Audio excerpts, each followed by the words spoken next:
네, 안녕하세요. 지난 시간에 이어서 오늘은 세계 여러 대륙과 대양에 대해서 알아보도록 하겠습니다. 지난 시간에 배운 내용 중에서 가장 중요한 건 누가 뭐래도 위선과 경선입니다. 자, 여기에 나와 있는 것처럼 경선은 세로줄, 임의로 그은 선이에요. 인간들이 시간을 알기 위해서 임의로 그은 선이 경선입니다. 물론 위선도 임의로 그었죠. 하지만 위선에 따라서 이렇게 이 위선에 따라서 자연이 많이 달라집니다. 왜냐하면 기후가 달라지니까요. 가운데가 뭐라고 그랬죠? 적도. 적도가 0도예요. 0도에서 고위도로 갈수록 북쪽으로 갈수록 점점점 온도가 낮아지고, 마찬가지로 0도에서 남쪽 점점점 고도가 높아질수록 기온이 낮아집니다. 그래서 가장 위도가 높은 지점이 북쪽에선 북극, 위도가 가장 남쪽으로 높은 지점은 남극, 이렇게 되죠. 자, 오늘은 세계 여러 대륙과 대양에 대해서 알아보도록 하겠습니다. 자, 교과서로는 17페이지입니다. 교과서 17페이지에요. 어떤 설명이 되어 있냐면, 대륙은 바다로 둘러싸인 커다란 땅덩어리를 말하고 대양은 큰 바다를 말합니다. 자, 그런데 이게 약간 논란이 될 수 있어요. 사람마다 좀 다를 수 있습니다. 교과서 18페이지에 보면 우리 교과서에서는요, 대륙을 어떻게 나누냐면 유럽, 아시아, 북아메리카, 남아메리카, 오세아니아, 아프리카 이렇게 나누고 있습니다. 그런데 이 유럽과 아시아가요, 대륙, 바다에 둘러싸여 있는 땅덩어리라면 사실은 유럽과 아시아는 붙어 있죠. 그래서 이거를 유라시아라고 부르는 사람도 있어요. 그래서 하나의 대륙으로 그렇게 유라시아라고 부르기도 하고, 그러면 다른 대륙 하나를 더 붙인다면, 그렇죠, 여기에 지금 저 딱 떨어져 있는데 안 나와 있는 대륙이 뭐냐면 남극 대륙을 붙이는 데가 있습니다. 예, 그래서 우리 교과서에서는 지금 이렇게 구분을 하고 있지만 유라시아로 묶고 남극 대륙을 따로 하나 묶는 경우도 있다는 거 알아두도록 하시고요. 그 다음에 교과서 봅시다. 교과서에 보면 대양이 있습니다. 우리나라에 가까운 가장 큰 바다, 예, 태평양이죠. 태평양. 그리고 저쪽 유럽과 아메리카 사이에 있는 대서양. 그리고요, 아프리카와 아시아, 그 인도 사이에 있는 인도양. 여기까지 하고, 그런 다음에 또 두 개의 바다가 뭐냐면 북극해와 남극해가 있습니다. 지도상으로 보면 북극해와 남극해는 거의 뭐 끝없이 넓어 보이는데요. 지난번에 얘기했듯이 이게 평면 지도로 만들었기 때문에 약간 그렇게 보이는 겁니다. 북극해와 남극해 있는데, 사실은 태평양에 비하면 이 북극해와 남극해는 그렇게 크지는 않아요. 하지만 얼음으로 되어 있는 그 곳에서 특이한 점 때문에 그렇게 나눠 있기도 합니다. 우리 예전에 5학년 때 국어 교과서에서도 찬반 토론하는 단원에서 북극해의 항로를 개척할 것이냐 안 할 것이냐에 대한 글이 있었죠. 기억하시나요? 네. 그렇게 해서 우리 교과서에서는요, 지금 5대양 6대주로 구분을 하고 있습니다. 하나씩 한번 보도록 하겠습니다. 교과서 19페이지입니다. 예, 태평양, 사진이 이렇게 있는데요. 태평양은 가장 큰 바다입니다. 그리고 아시아, 오세아니아, 아프리카 등의 대륙 사이에 있습니다. 자, 그 아래 대서양.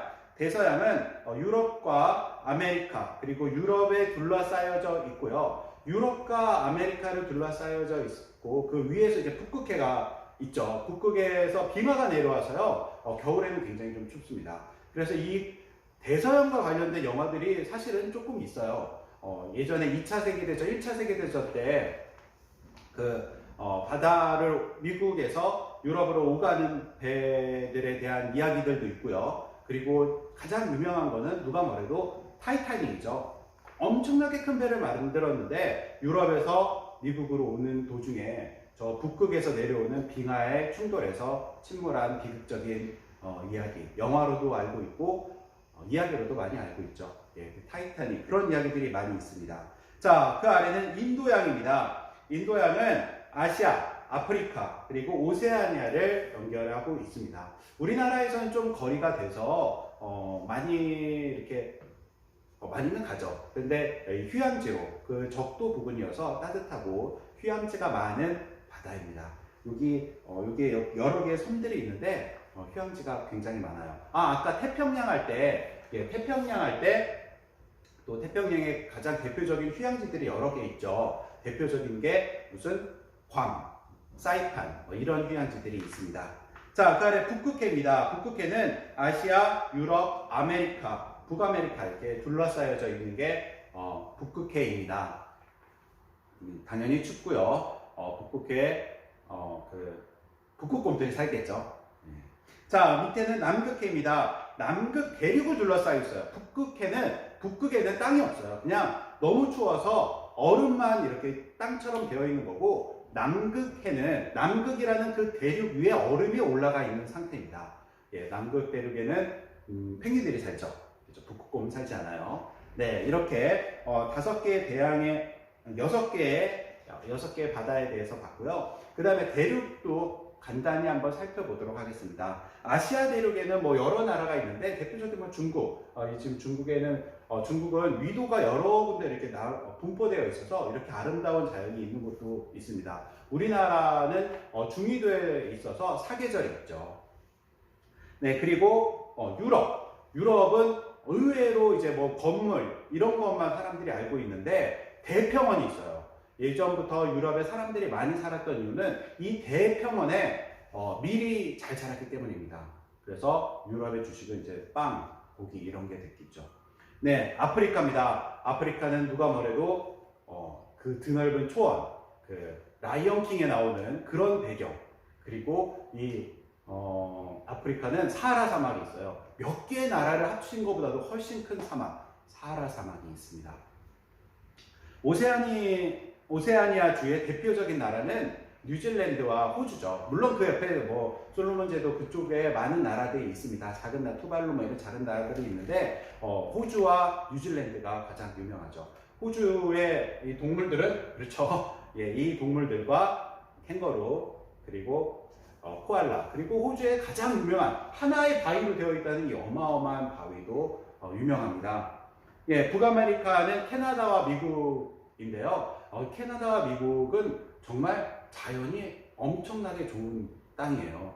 이렇게 큰 땅덩어리인데도 사막이 거의 없고, 그리고 자연이 정말 좋은 곳이 많이 있습니다. 한번 꼭 가보기를 추천합니다. 나중에 어른이 되면. 자, 그리고 남아메리카는 아마존이 있고요. 그렇죠. 칠레라고 안데스 산맥, 북아메리카는 로키 산맥, 이렇게 천혜의 자연이 있는 곳이 있습니다. 우리나라에서 이 남아메리카 가기가 굉장히 어려워요. 너무 멀어서. 물론 아프리카 가기도 어렵고요. 자, 오늘은요, 이 대륙과 대양에 대해서 해봤는데, 오늘 출석 문제도 줘야겠죠? 자, 오늘 출석 문제 선생님 동영상을 보는 동안 우리 교과서에서는 6개의 대륙으로 되어 있다고 했습니다. 근데 그 중에 아시아와 유럽을 합쳐서 유라시아라고 부른다고도 했어요. 그렇다면 여기에서 교과서에 나오지 않은 대륙 하나는 무엇일까요? 힌트는 굉장히 추운 땅이죠. 북쪽에 추운 땅, 북쪽에 추운 얼음, 그리고 남쪽에 추운, 그곳이 오늘의 출석 문제입니다. 네, 감사합니다. 오늘은 5대양 6대주에 대해서 알아봤습니다.